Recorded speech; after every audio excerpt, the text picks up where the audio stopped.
By the end of this talk, 900 million cells within your body will have divided. And if this process deviates from a strict sequence of events, the cells can die, or even worse, become cancerous. And though rare, mistakes do happen. This is something I know all too well, having undergone a slew of chemotherapies, radiation, and surgeries by the age of 18. 6 weeks into my freshman year of college, I was diagnosed with stage 4 rhabdomyosarcoma. It's a mouthful, right? Well, after learning how to pronounce the disease, I started doing everything I could in order to beat it. But I was astonished to learn that while we've known since the days of Newton that the cell divides, scientists are still struggling with the how.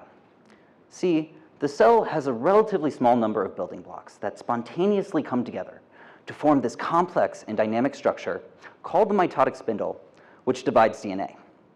To give you an idea of just how amazing this process is, imagine throwing a bunch of nails, hammers, and wood all in a big pile on the ground and watching as a house builds itself before your very eyes. And not just any house, but a house that moves and grows and cooks your food for you and rarely makes a mistake. Sound miraculous? Well, I found myself in physics trying to understand this mind-boggling process. I build computational and mathematical models that describe how the metaphorical nails of cell bind to the cellular beams and rearrange the internal structure of the cell as they go.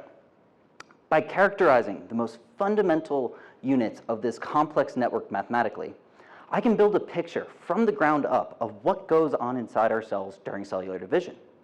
And with this picture, I can then ask basic scientific questions like, why is cellular division so robust? And what can cause it to go wrong? Something difficult to do in living cells. And while I'm using these models to answer basic scientific questions, they are also useful in the world of cancer biology. For example, there are drugs out there that change how these building blocks grow.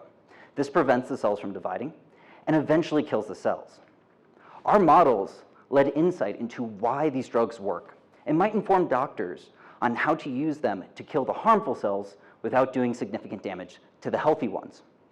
Furthermore, we can propose new mechanisms and therefore new drugs to kill even the most stubborn tumors. Still, I've learned to appreciate one thing throughout my entire journey, from diagnosis to thesis, and that is that life is amazing. So I'd like you all to thank those 900 million cells for doing an absolutely exquisite job. Thank you.